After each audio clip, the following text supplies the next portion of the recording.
Welcome to chat night, we bring you good vibe, we shine on the light. Welcome to chat night, we bring you good vibe, we shine on the light. We all over the world, chat night Africa. We all over the world, chat night Africa. Welcome to chat night, we bring you good vibe, we shine on the light. Welcome to chat night, we bring you good vibe, we shine on the light. We all over the world, chat night Africa. Chat night Africa. We all over the world, chat night Africa. Welcome to chat night, the only place that we give you good vibes. Chat night Africa. Welcome to chat night, all over the world we are shining the light. Chat night Africa. Welcome to chat night, shining the light. Chat night Africa. Welcome to chat night. Hello, everyone. Welcome to this week's edition of Voices of Africa on Chat Night Africa. My name is Divine Nchamukong, and I'm anchoring this broadcast from Washington, D.C. metropolitan area.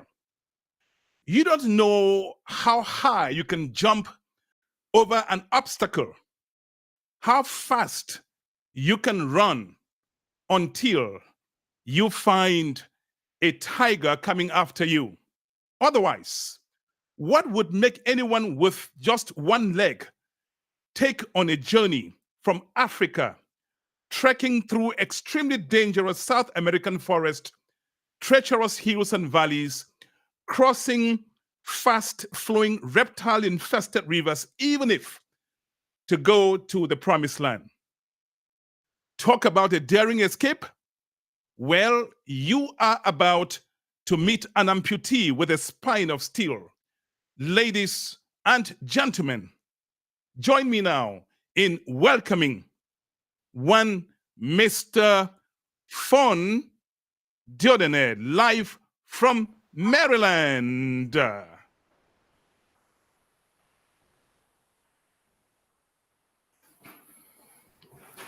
I am unstoppable. I am unstoppable. I am unstoppable. Very good. And this is the guy I describe as Mr. Unstoppable. He has a heart of a lion. Mr. Fon Diodene, thank you for accepting to come on this show, Voices of Africa on Chat Night. Thank you, sir. Thank you, Mr. Divine. I'm privileged to be here tonight. Now, why is it that you describe yourself as unstoppable? What makes that description squarely fitting of you? Well, I'm unstoppable because for some reason, I'm first of all from a community where life is so challenging, from natural aspect, the barriers from nature, from community challenges, from political challenges, from health challenges. So when I'm able to break all these things, and when all these things are unable to break me, I really feel that I'm unstoppable. Tell me a little bit, Mr. Fon Diodene. You have a riveting story of stubborn determination, endurance, and some would say reckless risk. How does your experience benefit the people gathered now to watch you? Well, I believe that my story and my stubborn determination will be able to benefit my audience and those out there listening to me, because we live in a very difficult world. We live in a world that lots of people out there are broken down by life challenges. So I understand that sharing my story is going to heal so many hearts, is going to be a source of comfort to so many people out there who are undergoing trouble moment, or who have seen turbulence, or who are currently into some kind of chaotic situations. You are watching Voices of Africa on Chat Night. Mr. Fon Diodene will be back up on the platform shortly. Before he comes right back on, I have this video interlude for you. Watch. Hey, the Spirit of God is here. Juba! Glory be to Master Jesus. A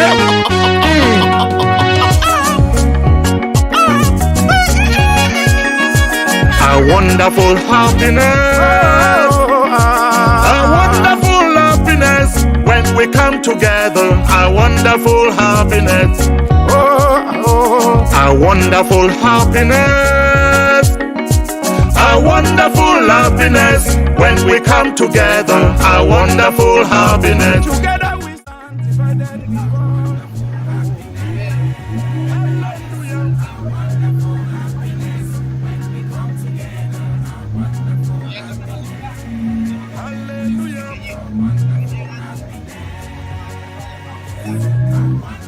Been on this deep waters for over 4 hours now, so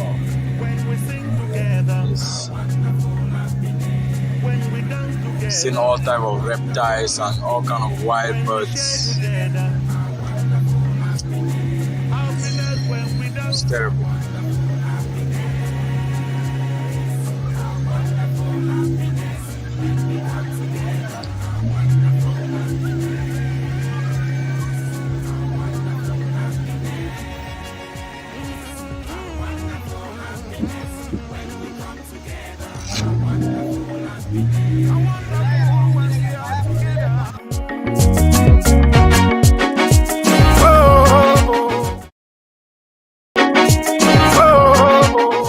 Yes, once again, we're going to bring up Mr. Fon Diodene, the guy I call unstoppable.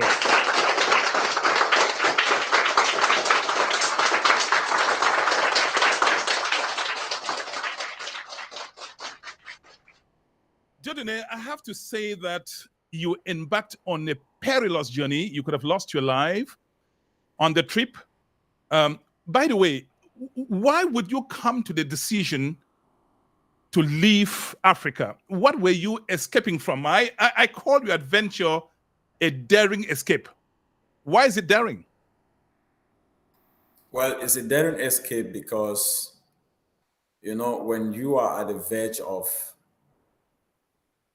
losing everything that you have, losing your life, when you're in an environment where you're unsafe, where you're in an environment where you see yourself and your potentials go down the drain.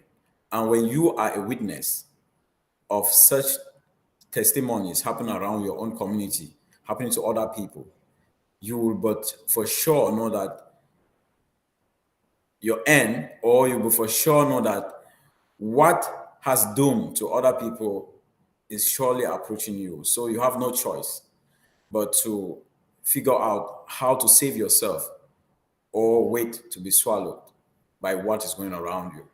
First of all, we know that the turbulence in Cameroon, particularly in the Northwest and Southwest, has affected people in different dimensions.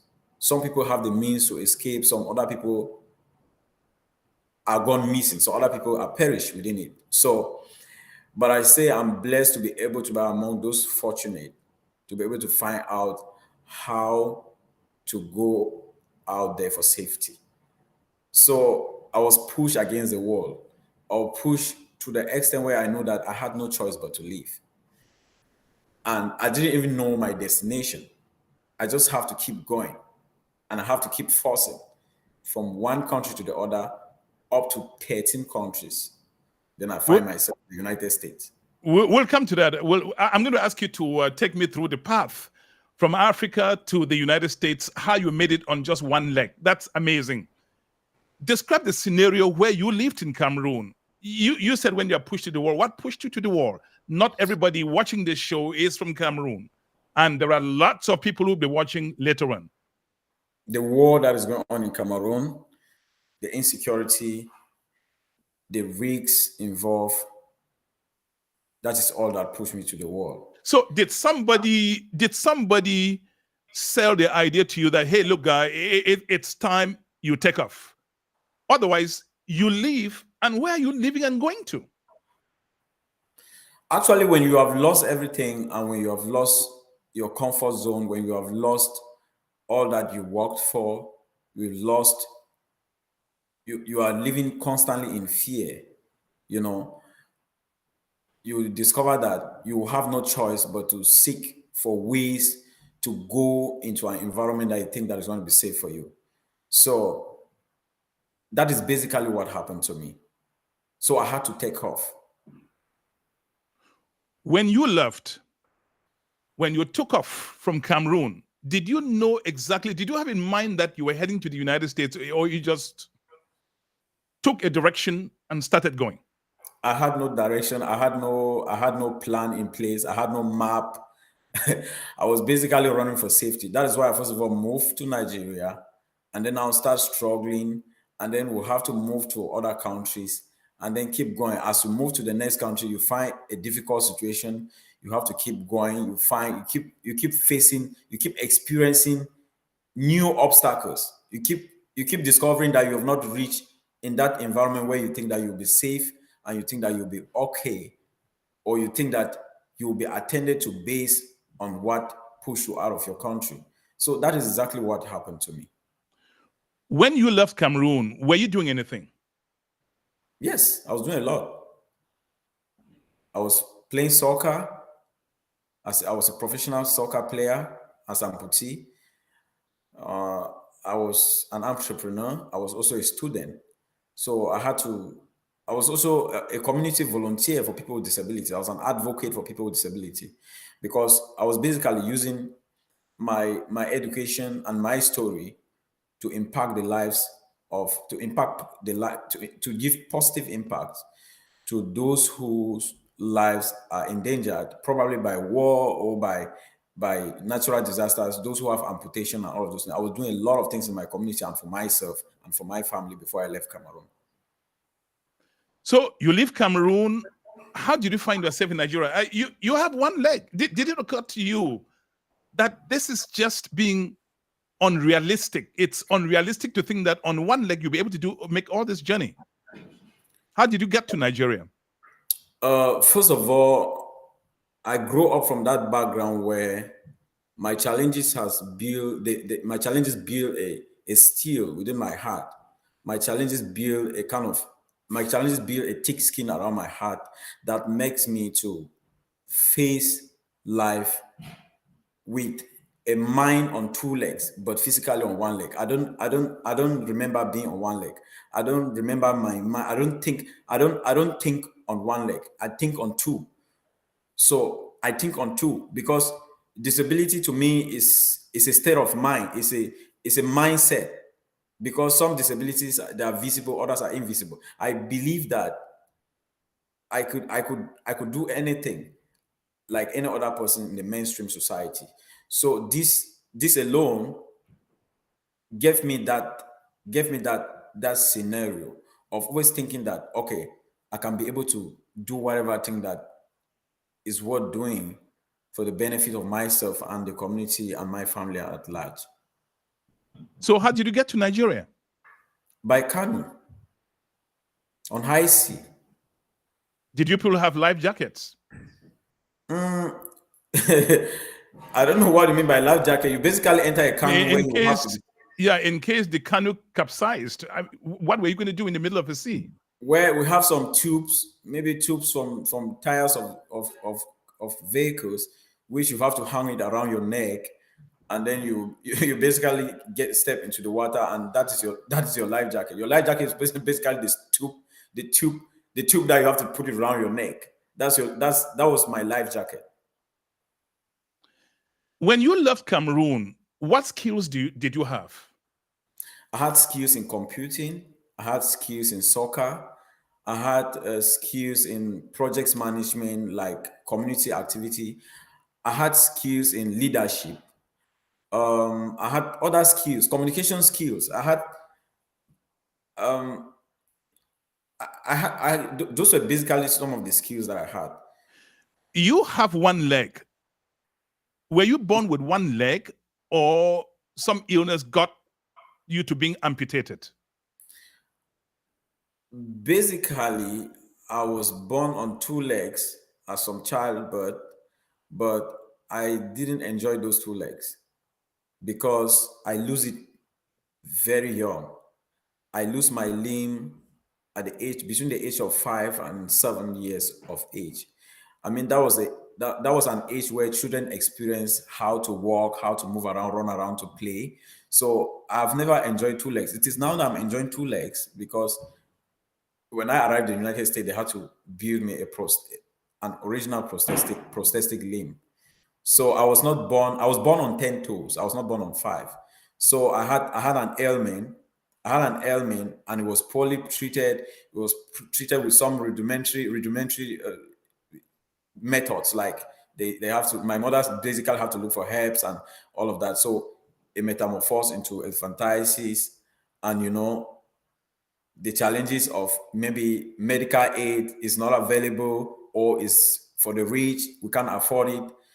It aggravated to a situation where the leg had to be amputated for me to be alive. You leave Cameroon, you jump on a canoe off to Nigeria. Did you have some money on you and some food? I had some little money on me. I was moving with a friend. We had talked with some few people, and our families to them made some money on me. I had put out there my only family land, and my only family land that my father gave to me, I had put it out there, and I took some money, and I had the money on me. There was no food. We had just some money on us, and we took off. So you get to Nigeria. What village in Nigeria did you enter first? I was in Cross River State. For how long were you in Nigeria? I was in Nigeria for over 7 months. What were you doing there? I was in Nigeria because I thought I could stay in Nigeria. But later on, when I realized I couldn't stay in Nigeria, I had to start looking for a visa to get to other countries. Were you in Nigeria with relatives, or you were just a hustler, maybe snooping outside? I had no relative. I had no relative in Nigeria. I had nobody in Nigeria, and I was just basically living somewhere. I was not living in a family house, or I had no relatives in Nigeria. So you live in Nigeria for 7 months, you said. Mm-hmm. And one would think that Nigeria, neighboring to Cameroon, would be the sanctuary for you. You decide to leave and go to the United States. Tell me how that idea came to your mind. Nigeria has basically not been entirely a sanctuary for refugees from Cameroon. It might be for some, maybe who basically just lost all their houses and they just flee to Nigeria. But there are so many things we cannot just discuss all here detailedly. Correct. But it was not a sanctuary for me per se. Yeah. So when I left Nigeria, my destination was not United States. I was living for other countries. When I arrived there was no way for me to stay there, probably maybe because of language barrier, because of many other difficulties. I have to keep moving and keep moving forward. I mean, your story, I have to say, gives me goosebumps. Here you are, an amputee. You basically on one leg, and you have to undertake this journey. I can understand that obviously you didn't walk from Nigeria to the other part of the world. So when you got to the other part of the world, this is where the real challenge, you say, started. Walk me through that path, sir. Yeah, I started walking. My journey by land started from Cuba. So my journey by land started from Cuba, and I had to move from Cuba, move up to other countries, Guyana, Suriname, down to Brazil. I had to move a stretch of 12 different countries down to Brazil, up Peru. I have to keep going to Ecuador, Colombia. Move from Colombia, I have to move through the forest for 10 days with other migrants, pass across a lot of people who died and all of that, then move now to Panama. From Panama, I have to start pushing up to Costa Rica, pushing up there to Nicaragua, move down to Honduras, up to Guatemala, move down to Mexico. In Mexico, they asked me to go back. The immigration crew let me in. They said I have to go back. So I retreated back to Guatemala, and then I took another stretch through the forest at Mexico, then get into a camp. From there, I moved to the US border, and I got into the United States. Before you came to the United States, you were moving through all these Latin American countries. When was the first time you looked back and said, "Oh my God, what have I put myself into?" Actually, there was not much of that thought in my mind because the situations that I left in Cameroon, they were even much gruesome than what I experienced, because the situations I experienced on my part, they were more of natural situations, not situations caused by another man, not situations caused by humans. They were just a natural barrier before me that I have to pass through the water. I have to move 200 kilometers by forest, exhausted, my legs swelling, my hands swelling, blisters. I didn't have food. And these were something that I could overcome. These were some things that I could overcome them. But they were not as frightful or as dangerous as what I left back in Cameroon. I don't know what could be more dangerous than coming face to face with a crocodile. I mean, again, it's you evaluating that. At some point, I saw you in a canoe. Before then you trekked through dense, treacherous forest, going through hills and valleys, crossing streams, and so on. Were there situations that you came in contact with real death situations, real death experience? Yes, there were situations. There were situations I passed through real death experience, like sailing through the tides on a speedboat on high sea for over 5 hours is deadly. The situation of moving through that forest alone is deadly. The situation of moving on rocks with crutches, slippery rocks, that there are deep waters down the valley, is deadly. The situation of passing on other people who couldn't make it, and you pass over the bones of those who could not make it, is traumatic and is deadly. The situation of me crossing the rivers at chest level with my crutches and unable to get help is deadly. The situation of climbing on rocks with my crutches and descending down the valleys on places where some people have to hold ropes with their two hands before they can be able to cross it down is deadly for me. Some places in the rivers, people have to chain their hands to hold their hands all together chained, so that the current of the water current cannot flush them down the stream or down the ocean. It was deadly for me because I basically used my crutches to walk. I didn't have both legs to put it down and then have my arms chained with other people. So all through that journey is deadly. The situation of passing in the hands of drug Cartels. dealers and people who are carrying arms, and people who I mean all kind of people, is really, really deadly. So there's a song, Fuel for Love. And when I listen to that song, and I'm listening to you now, the question that comes to my mind is, what is fueling you? Somebody with one leg, having to go through rocky mountains, deep valleys, deep streams, fast flowing streams. Where are you getting? What is it that powered you up in those moments?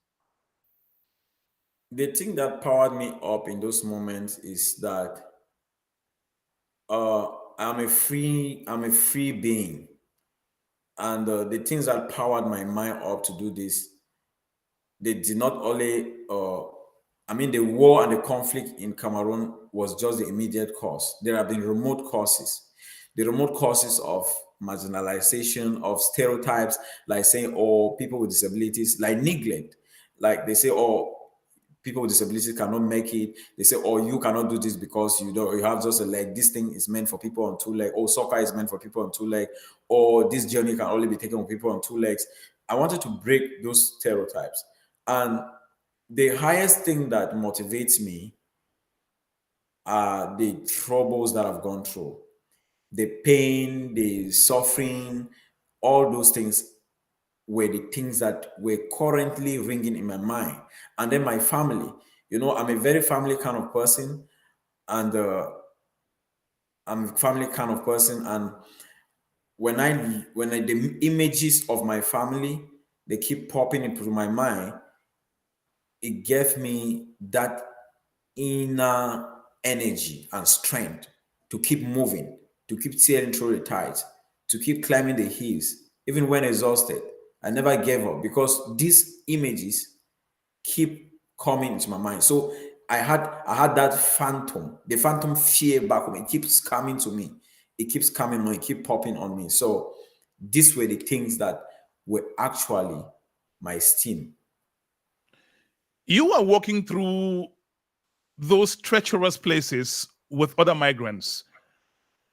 There were people from what nationalities, what nations? We have people from Venezuela, we have people from Haiti. For example, the group that I moved with, most of them were Haitians. We have a lot of people from Cameroon.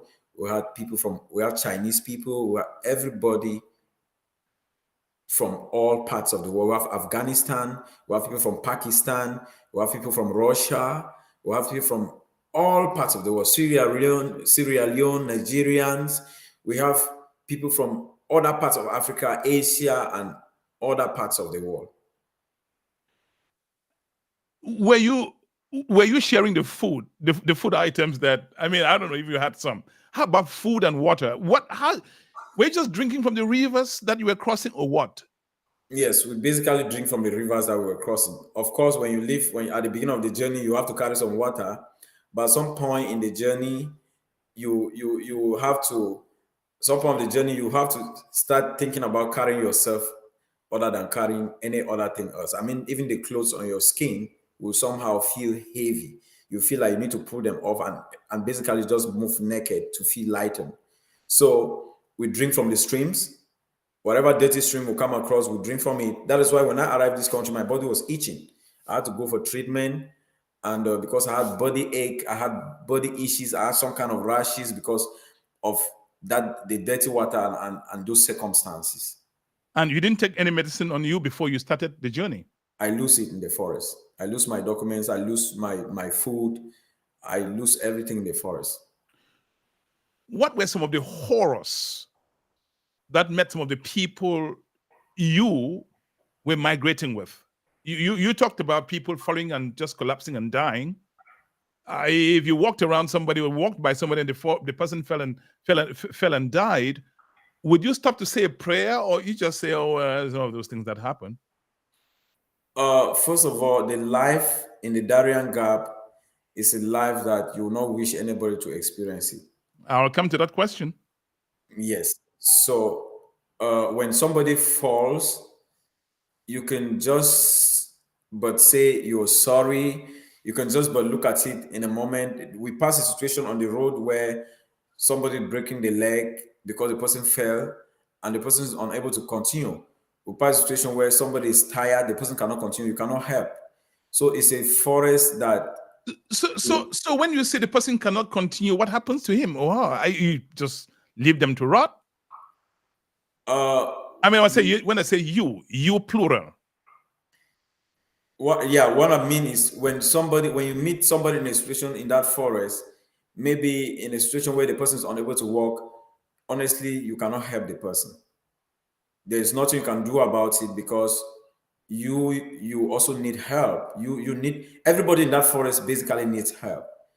You will not be helped because you maybe you don't have a leg, maybe you don't. Everybody on both legs with both hands, whether tall, short, or whatever, everybody gets exhausted, and there are places that everybody needs help. There are places that you will have to do it by yourself. There is no way that somebody is going to step in like to help you because the person needs help. Because there are places that people need their two hands and their legs to sail through. There are places that people have to roll through on their back and then down the valley. So those kind of places, there's just no way that you're going to help everybody. That's why across that forest, you meet a heap of clothes, a heap of food, you meet a heap of stuff that people abandon in the course of that forest because they need just the air in their lungs and their body to move forward. You are watching Voices of Africa. on Chat Night. My name is Divine Chamukong. I'm anchoring this broadcast from Washington, D.C. metropolitan area. At some point, we will open the phone lines so that you can dial the number 240-603-7367, 240-603-7367, and ask my guest who is on the screen any questions or question that you have. Talk to me a little bit about your trip through Brazil. How was life like in the Amazon forest, Dieudonné?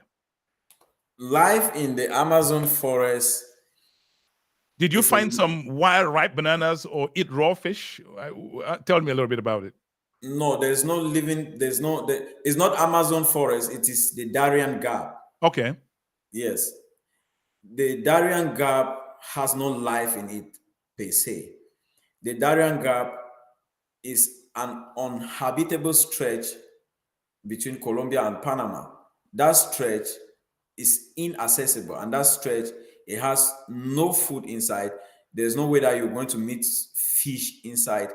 It's just a wet forest made of trenches, made of steep hills. When they talk of steep hills, they mean like straight hills up that you'll be climbing like a military person climbing a wall, like climbing the wall of your house using a rope. It's made of deep waters. It's made of, I mean, it's a very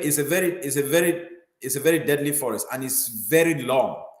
And the only way you can sail through that forest is to walk by foot, is to walk with your legs. It takes some people 2 weeks, it takes some people 3 weeks, it takes some people a month, it takes some people 1 week. It depends on your energy and the grace that is upon your life to sail through it, because some people get exhausted within the forest, are unable to continue. Some people fall and maybe break their legs, and they just left there by themselves. Some people slip down the rock and they fall down the valley, and nobody can go down there to pick them. So that is basically how life is in the Darien forest. It's a forest where you have to move with your tent, and you move with some little food, light food, biscuits, some medication, maybe syrups, so that Paracet, maybe you have high fever or something like that. It's a forest where you don't know where you are. It has no internet. It's a forest where you just keep going. You don't know exactly which distance you have covered. You have to keep going until maybe after 1 week, and then now you see that you're out of the forest, where you now meet with the Panama immigration. I have to say, your sheer determination, resilience, is a sense of combat, so to speak, your strength. It's hard for me to say where you got all of that from. I mean, here are you walking through dangerous, perilous forest. And here is what Mumbali, an ex-Navy in the United States Army, says. This young man is truly a brave Cameroonian. Other people have their 2 legs. You are on one. How is it like walking so many miles with 1 leg? Doesn't that leg feel tired? I mean, I've never had the experience to walk with just 1 leg. So, and I have 2 legs. Sometimes I just get tired. Talk to me a little bit how it feels like having to do all those miles on 1 leg through dangerous, terrible skills, rocky mountains. It's such a wonderful experience to be on 1 leg. It's such an amazing experience of my life, a deadly one for that matter, to have walked just on 1 leg. And these crutches, these are the same crutches that I used.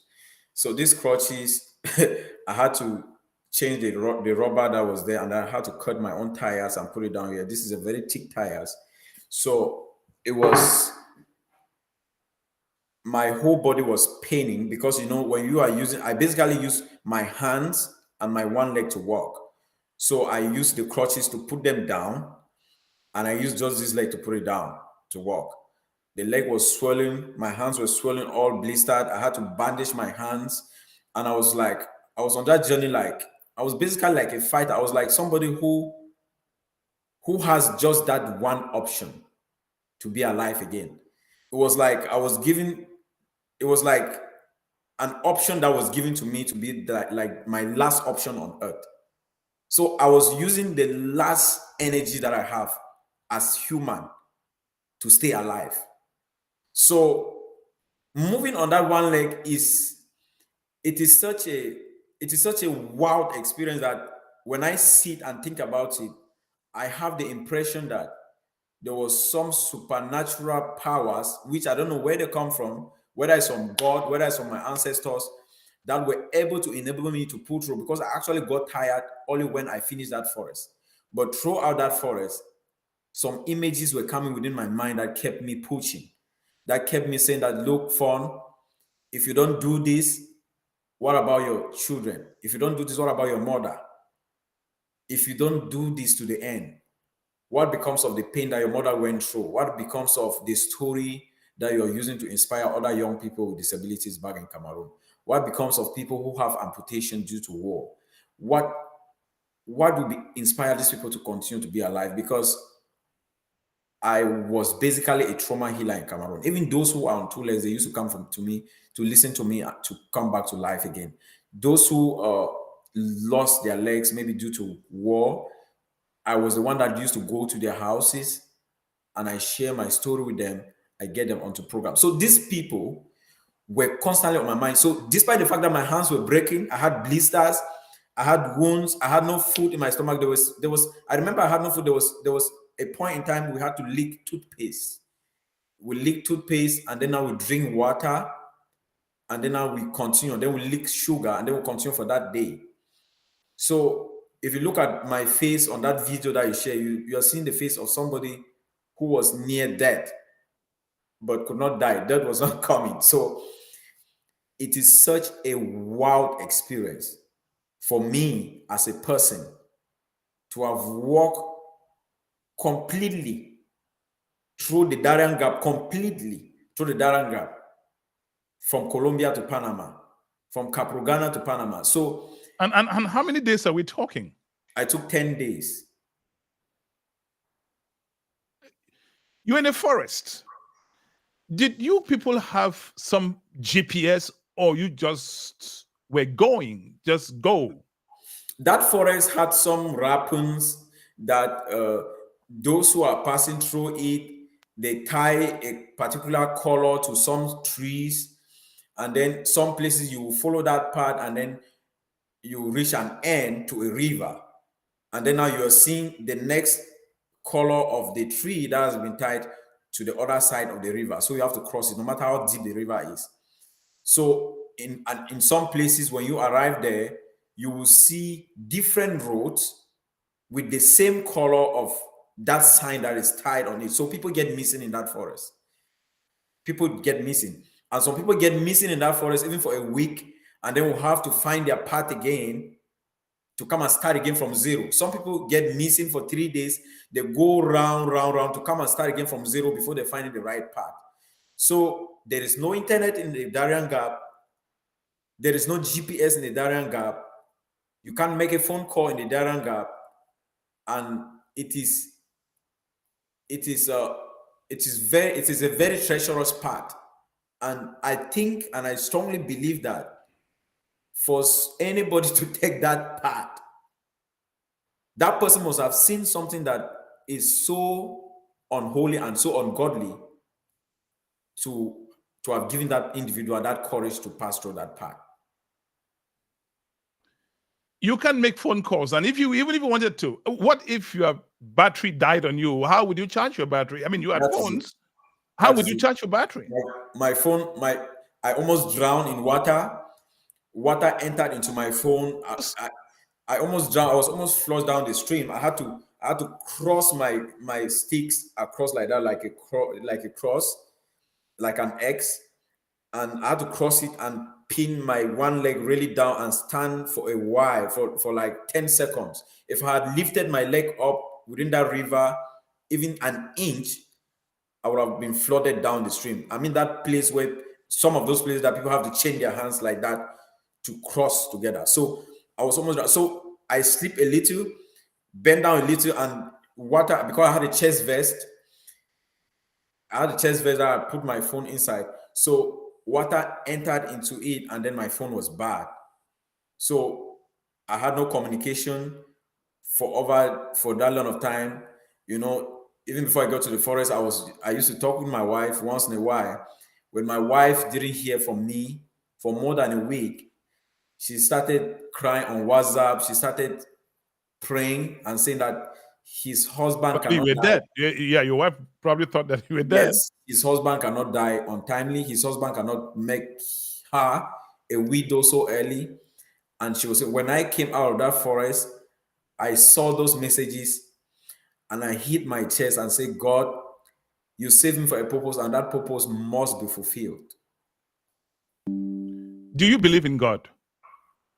Yes, I believe in God. Well, your name is Dieudonné, and if you have to translate that name, I'm not a professional translator, but it sounds like God's gift, something given by God. I have to feel that the fortitude in you perhaps has to do with that name, Dieudonné. If you don't understand French, well, that's what it means, God's gift. Well, I'm talking with this extraordinary human being. I don't know if I would have, for anything in the world, wanted to take that trip. But again, as I said in my introductory remarks, you don't know how high you can jump over an obstacle, how fast you can run, until you turn behind and see a wildcat coming after you. That's when you realize how fast you can go. When being strong is the only thing that's left. Ladies and gentlemen, we're going to have a surprise for you. This guy says he plays soccer. There'll be a nice surprise. You will not believe. If you think you can dribble past him on the pitch, think again. But before we show you, or he shows you what he can do, I have a little interlude here for you. Now, stay tuned, because what we're getting here today is nothing short of a miracle.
Watching Voices of Africa. That song is a miracle walking God. He's a miracle walking God. He's a miracle walking God. He's the Alpha and Omega. He's a miracle walking God. Now, if you are ready with your soccer ball, I will have you exhibit a bit of what you can do. I tell you that if you think you can outplay this guy on the pitch, you are wasting your time. Ladies and gentlemen, you are about to watch wonders right now on Voices of Africa. Stay tuned. So this is my soccer ball. As I earlier said that I played professional soccer even before I left Cameroon. And when I came here, I said, though I'm here for a safe space, I'm here to make sure that I'm in an environment where I cannot perish with my potentials. I have to start practicing. I have to start looking for other amputees around and start practicing. And today, I'm currently playing with the US team, the US players, and as we speak, we have a match tomorrow. So we have games tomorrow in Virginia. So I just want to show you a bit of what I can do, so that I can believe that I actually play soccer. I know that a lot of people follow me on my page. A lot of people have been seeing me doing this on my page, but it's good that I do it here live, because doing it live is a little bit different. So this is a room. This is a room. It may not be very effective here, but trust me.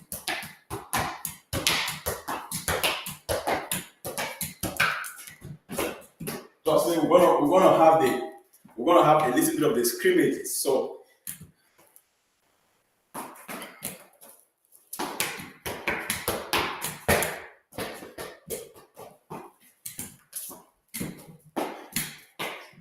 it's not a field, and the floor is not very good, for the crutches. It might be slippery, but we have to do it,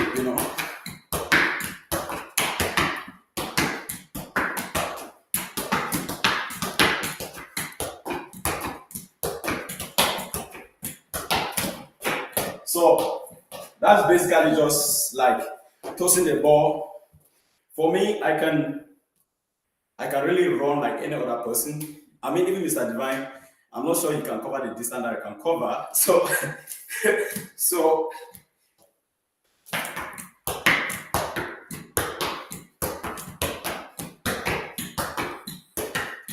that is simply amazing. That is simply amazing. Ladies, okay, now you can take your seat, sir. Ladies and gentlemen, you are watching this amazing human being, Mr. Fon Diodene, who trekked through treacherous Latin American forest jungles to find his place in the sunshine.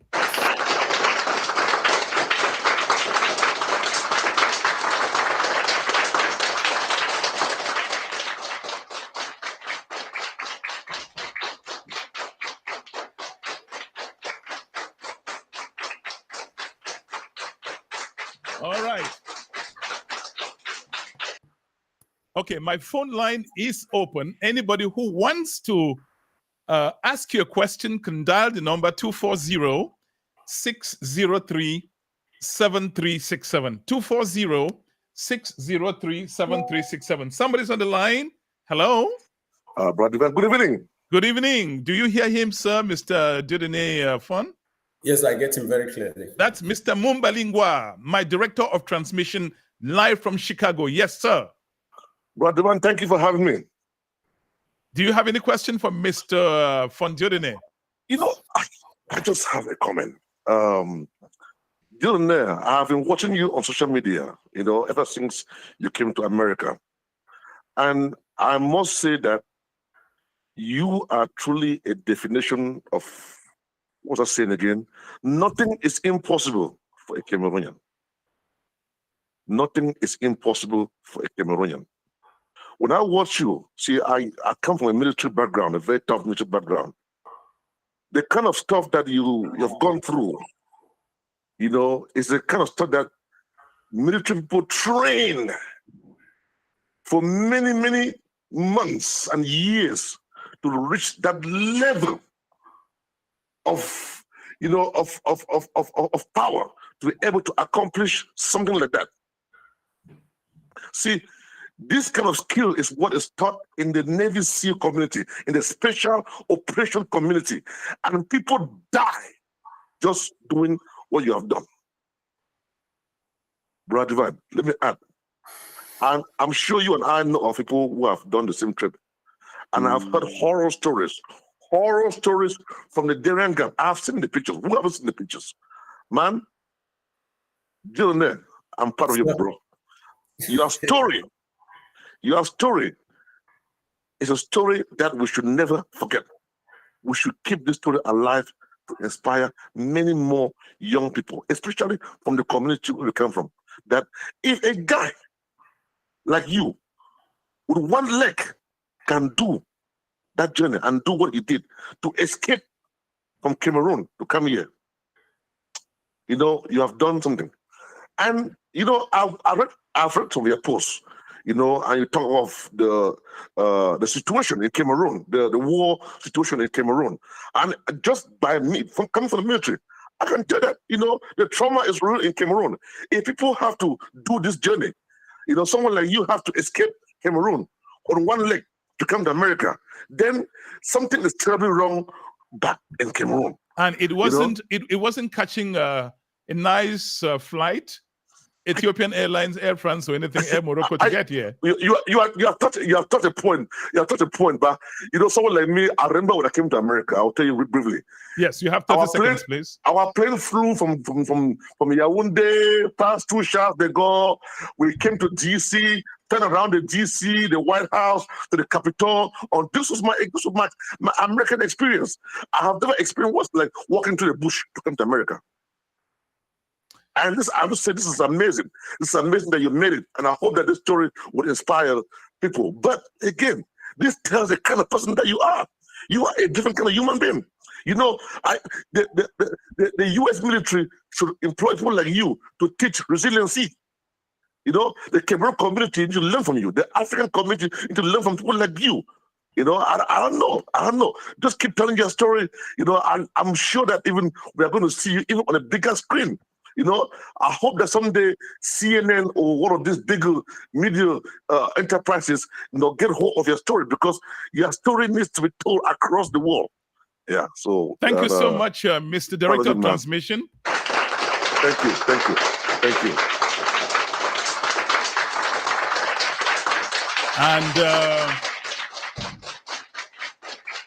And Mr. Mumbali is my Director of Transmission here at Chatnight Africa. He called from Chicago in the United States.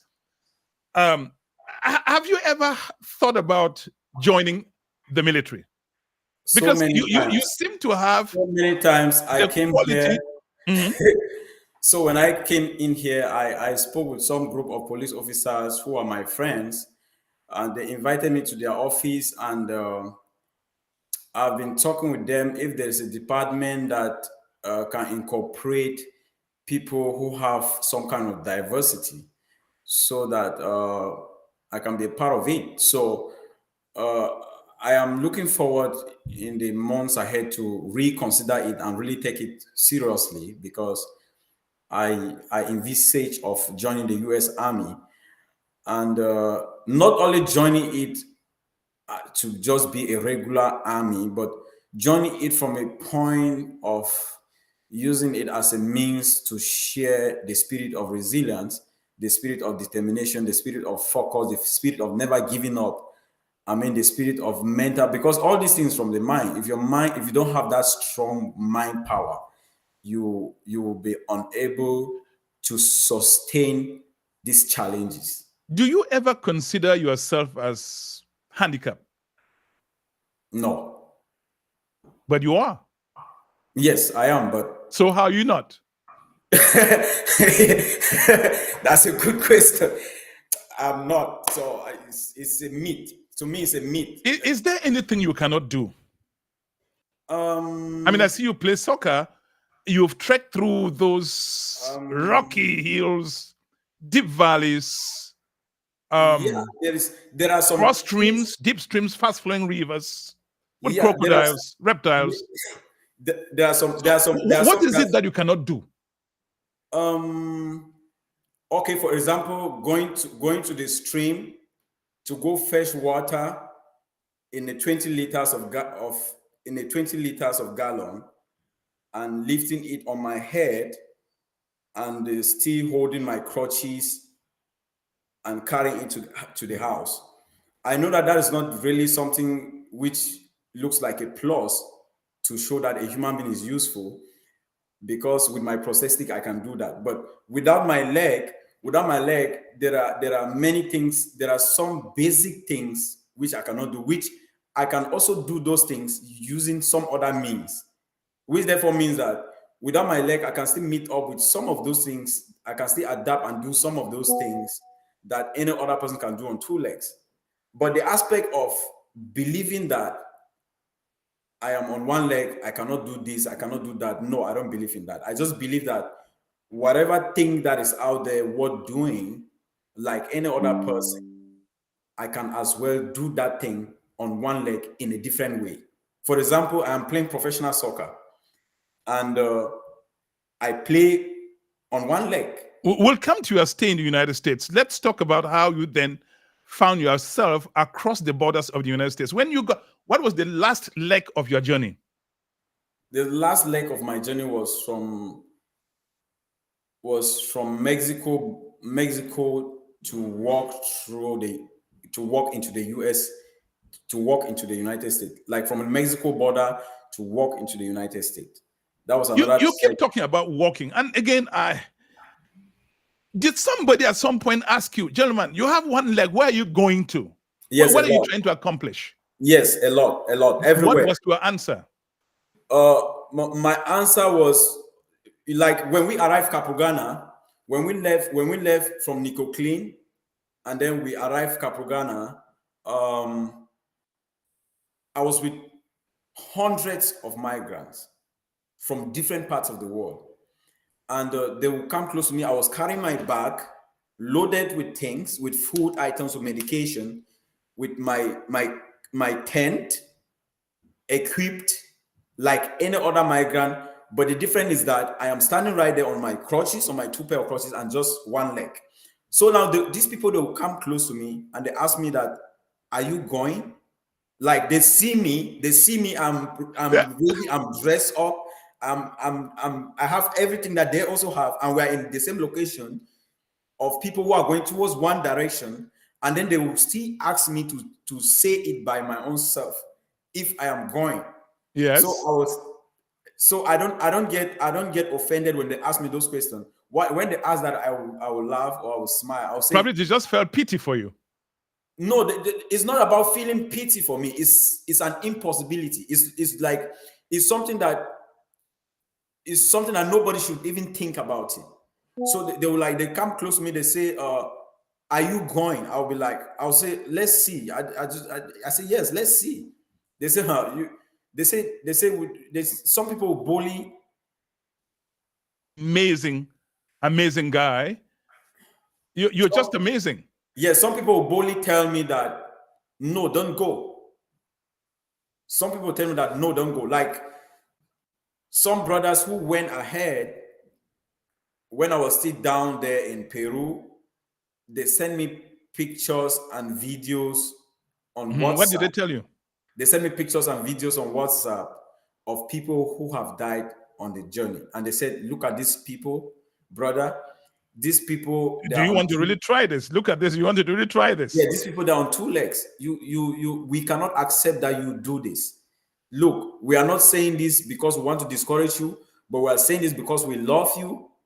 We are saying this because we care about you. We are saying this because we don't want you to die. Look at, people are dying on 2 legs. So you are just on 1 leg. No matter how athletic you are, no matter how smart you are, which we know, but these people are on 2 legs, and these people can do better than you on 2 legs. It is true. Naturally, it is true. I cannot compare myself in terms of walking long distance with somebody who have 2 legs. So it is obvious and it's true, but they are not me. They are not inside of me. They don't carry the strength that I carry. They don't carry the same mind that I carry. So I depended on myself, and I depended on the mind that I have. You are now in the United States. When you look back, there are people in Nigeria, in other African countries, in warlike situations, not only African, I mean, Hispanic countries, Latin American countries. There are wars all over the world. The trip you took, would you, in hindsight, say, hey, if somebody wrote to you and say, how about that road, Oga? Are you going to tell that person to take the trip as well? That trip, it depends on what is pushing you. If the risks, if the danger back there is bigger than, is the danger back there, if you're really in danger, it is better to, like what I said to myself, it is better for me to die on a journey that I'm struggling to survive than to die caused by some other humans or some other political reasons. But you were in Anglophone Cameroon where there is the armed uprising against the central government. Yes, agreed. It's unsafe there. But one would think that given your situation, you would be going to the French-speaking part of the country that's relatively calm. People are just wondering. That's why I said some people would think that you are just being reckless, taking unnecessary risk. No, it's not reckless, because when there is, like what I said, there are not everything that will explain on this platform. When you are in a situation where you are generally unsafe, you see that you have to move. You understand? Where you are in a situation where you are generally unsafe, because there are people who are not safe, whether they are in the north of Cameroon or whether they're in the south or whether they're in the east or west. It depends on the activities that you were doing in Cameroon. It depends on your engagement with the government or the engagement whatsoever that is in place that may be of danger to you. So that is the situation. Ladies and gentlemen, if you're wondering how this guy is surviving in the United States, where people get busy, fast-paced, we will be right back, and he will tell you another part of his fascinating experience. You are watching Voices of Africa on Chat Night. My name is Divine Chamukong, and I'm covering this broadcast from Washington, D.C. Metropolis. We have 3 programs running on this platform. We have Healthline, we have Voices of Africa, and we have Family Matters. You can watch this broadcast in high definition on YouTube, and also on the internet. We are on LinkedIn as well, and 2 places on Facebook. We have an app. If you have an Android phone, simply go to the Play Store and search Chat Night Africa. You will see the app there. Once you download the app, anytime we hit the airwaves, you get a notification. Ladies and gentlemen, let's have a little musical interlude for about a minute, and I'll be right back. Chat Night Africa, Chat Night Africa, Chat Night Africa, Chat Night Africa, Chat Night Africa, Chat Night Africa, Chat Night Africa, Chat Night Africa, Chat Night Africa, Chat Night Africa.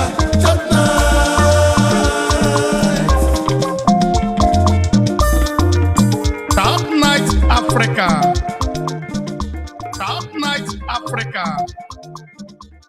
And that's your platform, Chat Night Africa. I want to thank Zed Roger, who is my producer in Nigeria. I also want to thank Dr. Ilo, who is the one who designed this platform. Hey, by the way, if you want your platform designed this way, simply contact me and I will hook you up with the wizard called Dr. Ilo. He's simply one heck of an amazing guy. Ladies and gentlemen, so you're asking yourselves, how is Mr. Von Diodene, God's gift, surviving in the United States? Once again, join me now in welcoming this gentleman with the spine of a steel.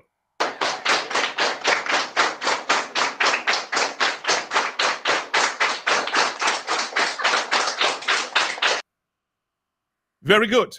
You are now in the United States. You crossed through. You're in Maryland. How are you surviving here? First of all, life in the United States is another new journey, because some people think that when you get to the United States, you start picking money on the street. When you get to the United States, life becomes so easy. When you get to the United States, probably my own situation is even worse, because a lot of people think that, okay, when you are in the United States as a person who have a physical disability or the government is going to carry you on their head and they're going to provide you with everything. No, it is not true. There is a different picture right here. The picture right here is that, first of all, getting here when you don't have papers, it places you at a very vulnerable situation, no matter how intelligent that you are. Even if you arrive here as a professor, if you get to this country as an asylum seeker, you have to follow the process and you have to respect the law that is put in place and wait according to their time frame. It is not like in Africa or in Cameroon where you have to go and say, okay, I know this person in government, I know this person in government. I can give something to this person so this person can make things go really fast for me. It is not done here. So in my own situation, I can say my story really inspired a lot of people, and people reach out to me and people are able to support me. And the aspect that I also play soccer, I get some resources through my sport, and many other things. Other organizations have to step in here and there and see that, okay, I get a comfortable place to stay. Okay, they follow up to see that I'm following up my education. I'm enrolled into projects management. I'm currently undergoing a course on Coursera to become a project manager, and many other things. I'm enrolled into soccer and all of that. I'm also getting back to the amputees and the team that I created in Cameroon, trying to see how I can reach back on them. So a lot is going on. So my life here, I can say, for the long of time I'll be here, I've not heard gunshot. Like that fright is gradually dying down. I feel safe, and so it's really a new life and a new journey here, per se.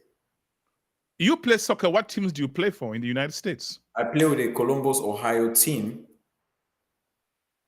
Wow. What wing? Goalkeeper? I play mid. No, goalkeeper. The goalkeeper. Our soccer is different. Our Okay. soccer, the goalkeeper has to be one arm. Okay.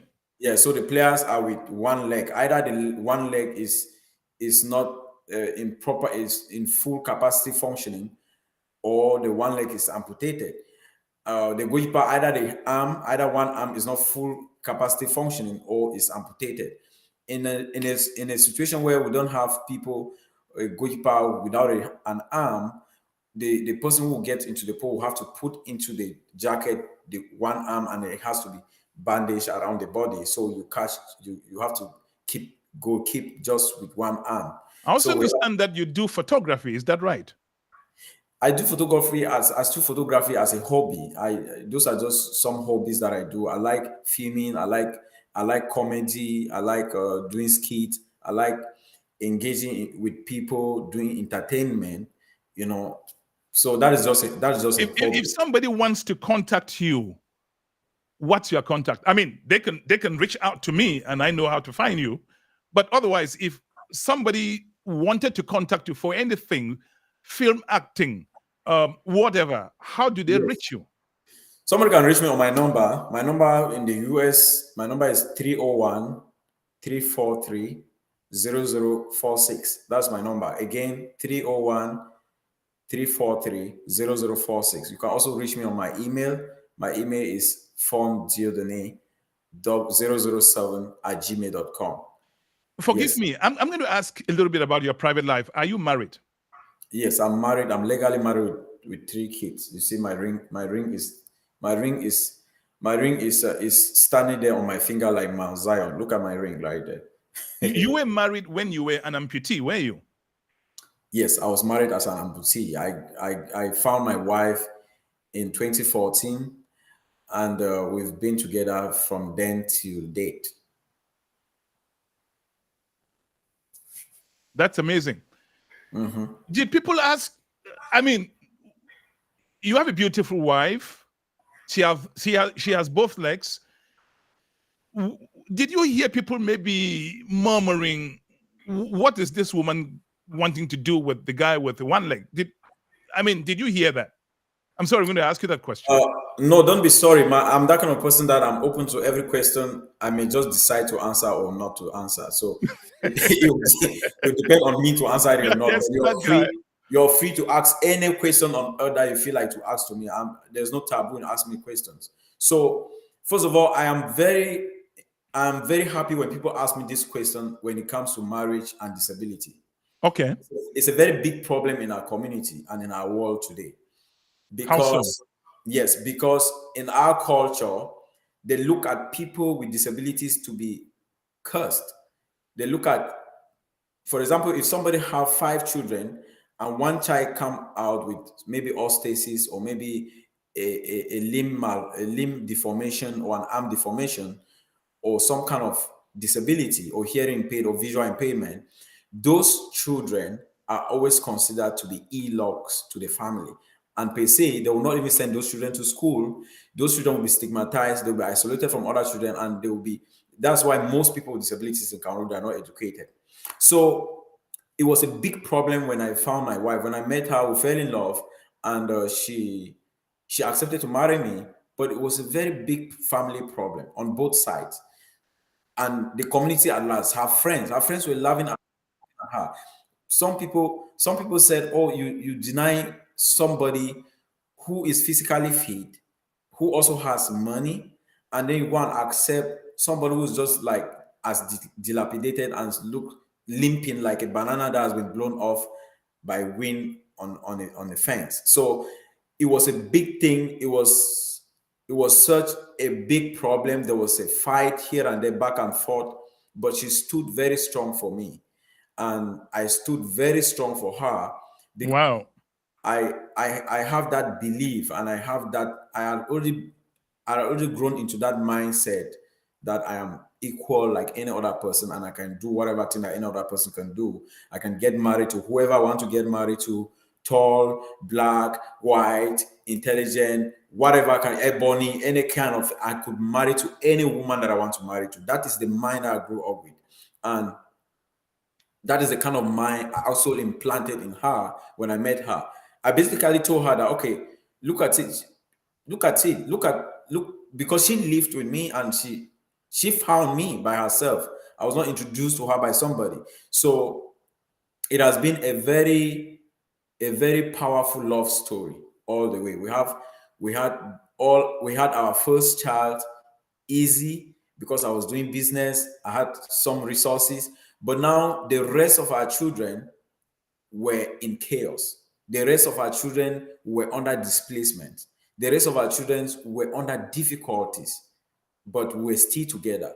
So it just boiled down to the fact that she didn't marry me for some reason. She actually Amazing married me story. because, yeah, she actually married me because she had found somebody that she think that somebody whom her heart beats for, and she want to end the rest of her life with this person.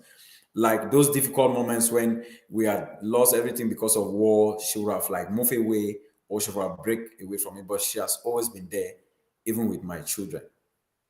That's an amazing story. Yeah. I understand that you have written a book.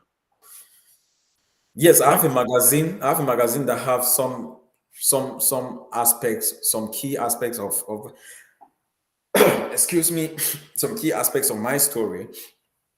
So I have a magazine that have some aspects of my story. Yes, I still have a lot of copies of it. And where can somebody get the magazines or the book? You can go to Amazon and check it. My journey to the United States on one leg. You can also get the book by reaching out to me, and I can mail a copy to you wherever you are. Those are some of the 2 ways that you can get the book. You must have, while moving around the United States, Maryland, seen people able-bodied, 2 hands, 2 legs, eyes seeing, and they're begging in front of grocery stores. Yes, yes. Yes, What runs through your mind when you see that? I personally like give money to some. I can give based on the age of the person, but when I meet young people, I've met a series of young people, probably maybe due to drugs or some kind of things that they get themselves involved in, and they're unable to go along with their lives like any other regular person. When I see them begging, I feel so offended. I almost got into a fight with one. What And offends you? it offends me that somebody who have hands and legs is on the street begging. It's an offense because you have everything it takes to get out there and hustle. You have everything it takes to get out there and work. Even if the worst comes to it, even if you're unemployed by somebody, you have the access to get to the street. We see people here stand in different places.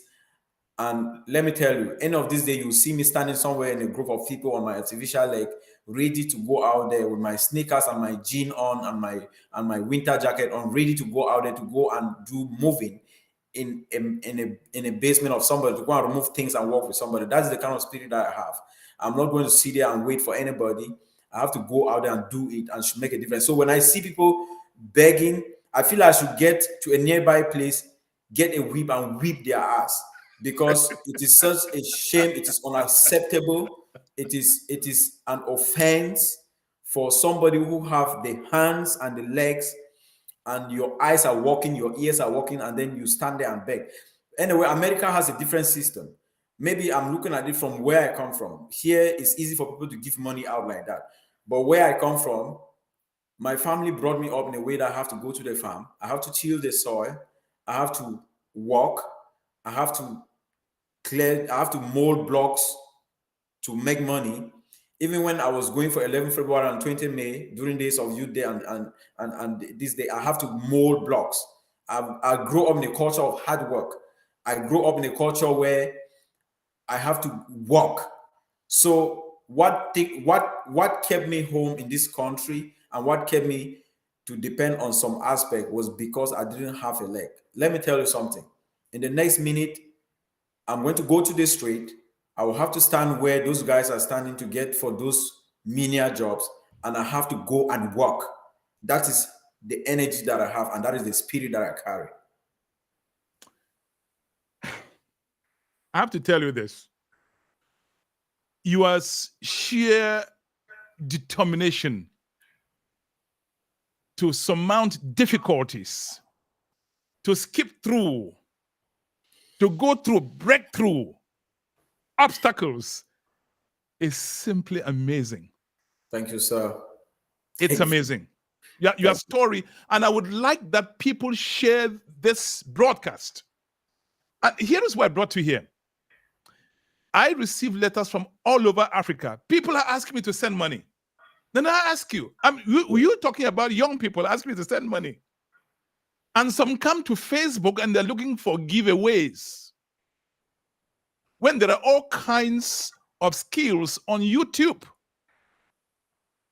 I don't understand it. I asked one, if I gave you $100 today, I would have only fed you for probably 2 days. How about the rest of your life? So you come every time and ask me for money? When I can see an amputee like this on the screen, doing everything to make a living. First of all, I want to share a little experience about the art of giving. Yes, please. The art of giving. I am a giver.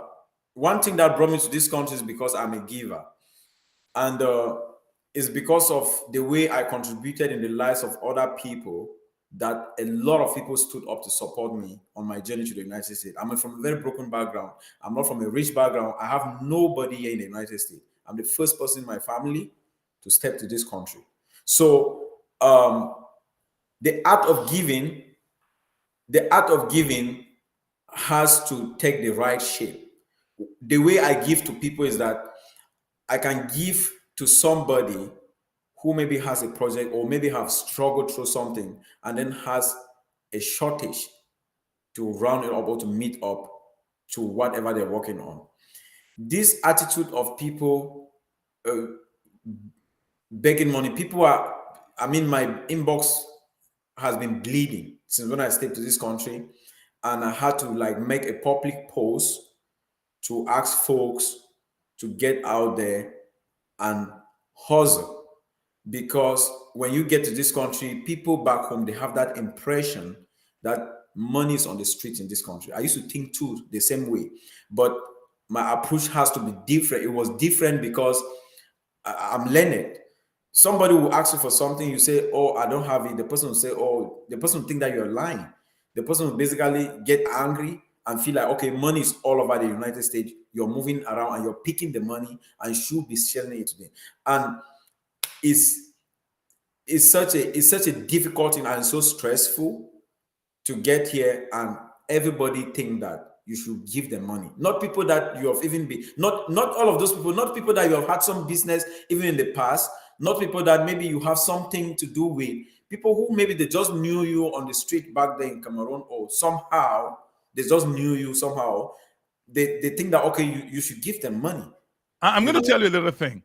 Somebody I don't know, not even a family member, not friends, they wrote to me and said, well, Mr. Divine, I have a wedding coming up. Would you please send me money to support the wedding? Asking my friend, if you don't have money, why are you organizing a wedding?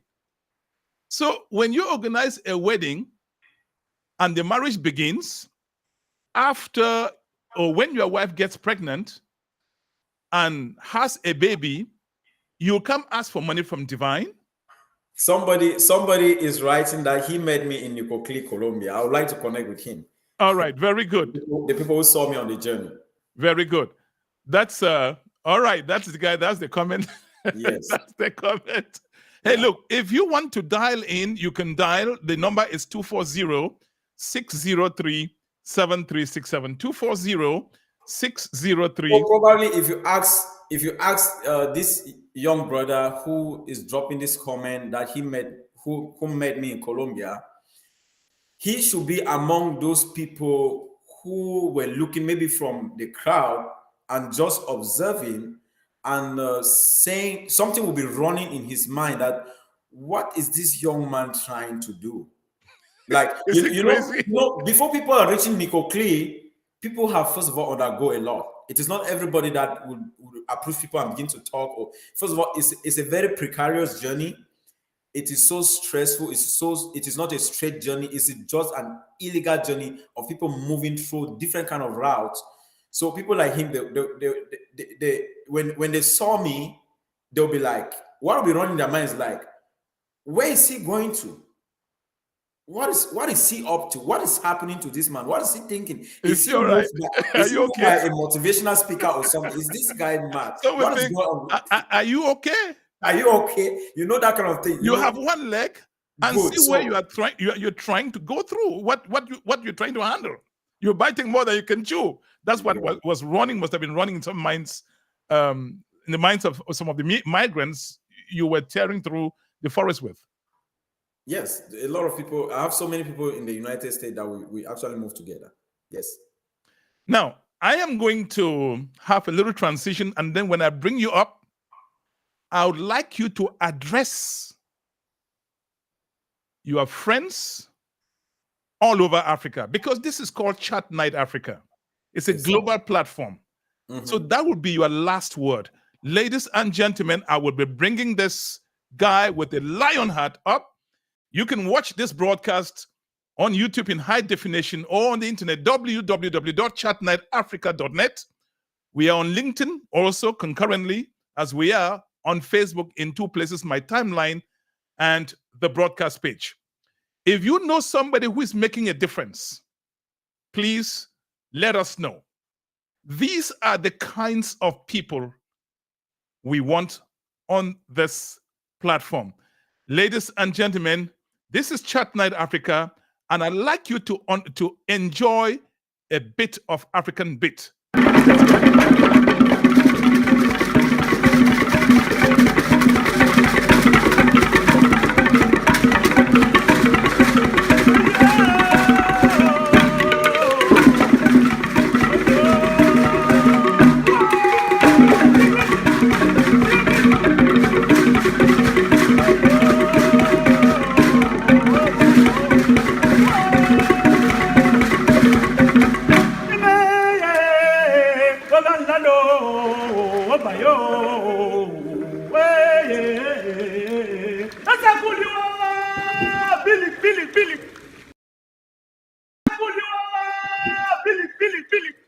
Chat Night Africa, broadcasting from Washington, D.C. metropolitan area. Ladies and gentlemen, I have one more interlude that speaks a little bit about the life of the guy you are watching on the platform, on the show today.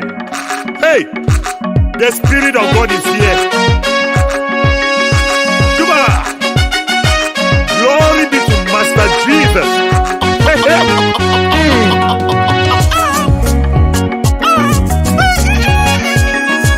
A wonderful happiness. A wonderful happiness when we come together. A wonderful happiness. A wonderful happiness. A wonderful happiness when we come together. A wonderful happiness. Together we stand divided.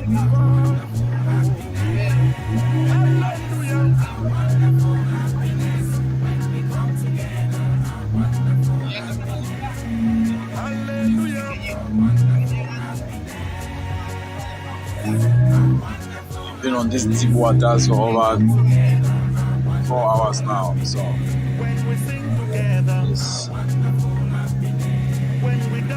seen all type of reptiles and all kind of wild birds. It's terrible.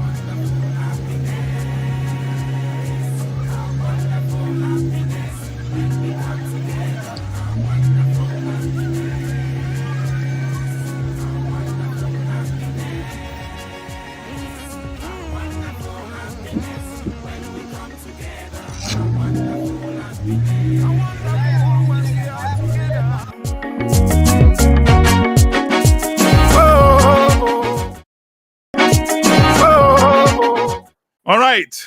And this guy told me that he has a powerful, inspirational message. I asked him to leave that as his last word. We love Chat Night Africa. Keep watching Chat Night Africa. Ladies and gentlemen, once again, the guy with the heart of a tiger. Hooray! Right. I'm going to give you 2 minutes to speak to the audience about life challenges, and how you surmount the challenges that you have faced.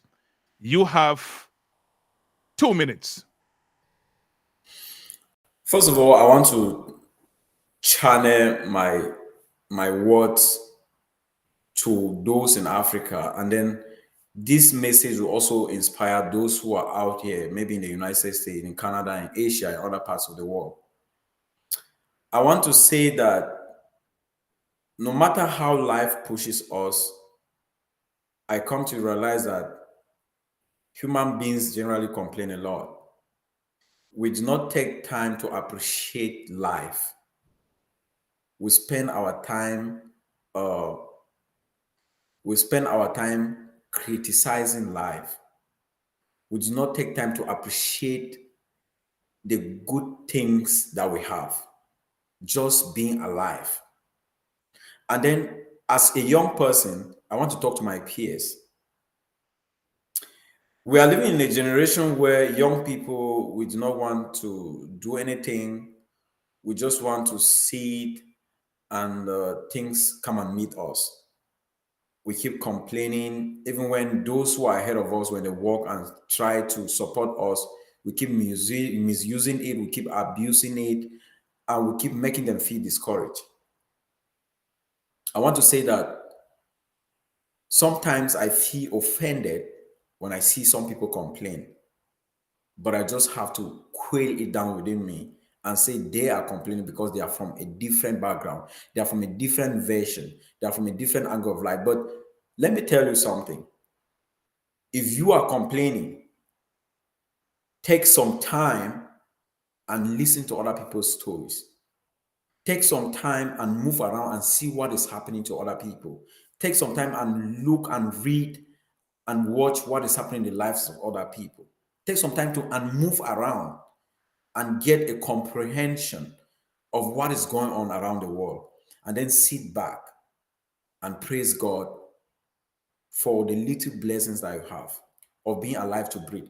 A lot of people, they move on their legs, they have their hands, they have all their body parts, they have a place to sleep, they have a family, but they are unhappy.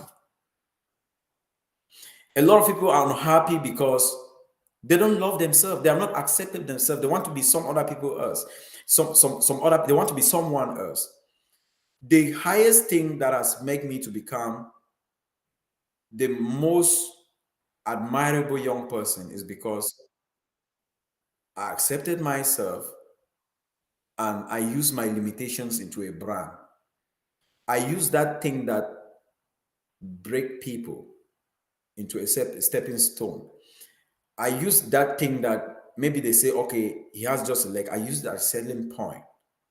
There are some things that we look in life that we look at them to be setbacks, but you need to transform those things into testimonies.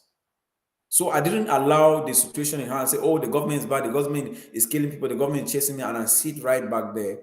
But I had to think. I had to move. I had to take the risks to go to a safer place. So if people are making little resources out there to support you, you should count yourself blessed. And you should know that if you are still having some air in your lungs, trust me, you have the capability to transform the world, and you have the potential to become useful to yourself and become useful to your family and be able to impact and inspire your community. I mean, this is basically all that I will say for now. So I'm appreciating. Wow. Did you ever go to a school where they taught you motivational speaking? No. Thank you. You're amazing. You are amazing. Thank you. I really thank you for coming on this show. We'll have plenty of shows to do because I really wanted you to speak to those who feel despondent, who feel lost, who feel discouraged. This is somebody who has just one leg, but he's expressing gratitude that he has another leg. He's expressing gratitude that he has two eyes to see.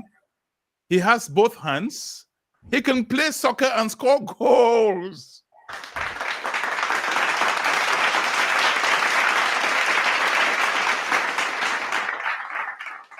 Thank you again, my friend, for coming. Thank you, sir. And that has been my friend, Mr. Fon Diodone. I call him Mr. Unstoppable. Ladies and gentlemen, we have come to the end of this broadcast. I want to thank everybody who has been supporting. Look, when we started this platform 5 years ago, we were on a rudimentary phone. When I ask my guests to connect remotely, I'll tell them, flip the phone, rotate it, see where we are now. But that's not been my effort alone. I want to single out for thanks Dr. Elo. Dr. Elo has been the one who has taught me to do this. This is how you set the broadcast camera. This is how you set the lighting. This is how you do this. He just doesn't leave me alone. He wants to make sure that we succeed together. And if you want to build a platform as dazzling as this, contact me. I will hook you up with the guy who makes it work. I want to also thank Mr. Roger Full, who is my broadcast producer right now in Lagos, to make sure that this broadcast is aired on different social media handles. I thank Mr. Mumba Lingwa, my director of transmission. And by the way, I thank all of you. A lot of you have contributed money to make sure that we can get all the things that we need. We still need help. And if you want to be part of this kind of content that moves people to be better, to be who God made them to be, contact me. Join me on the trip. And yes, together, we can do it. My name is Divine Chamukong. Thank you for watching. I will be right around next week at the same time for yet another powerful content. Merci à tout le monde. Bye-bye. I'm coming back. I'm coming back. I'm coming. Coming to get down. I'm coming. I'm coming. Coming to dance. To dance. We're gonna dance. We're gonna dance. We're gonna get down. We're gonna get down. We're gonna party. Party hardy. We're gonna boogie. Boogie woogie. And when we jam, it's out of sight. This song right here, it's dynamite. I'm ready.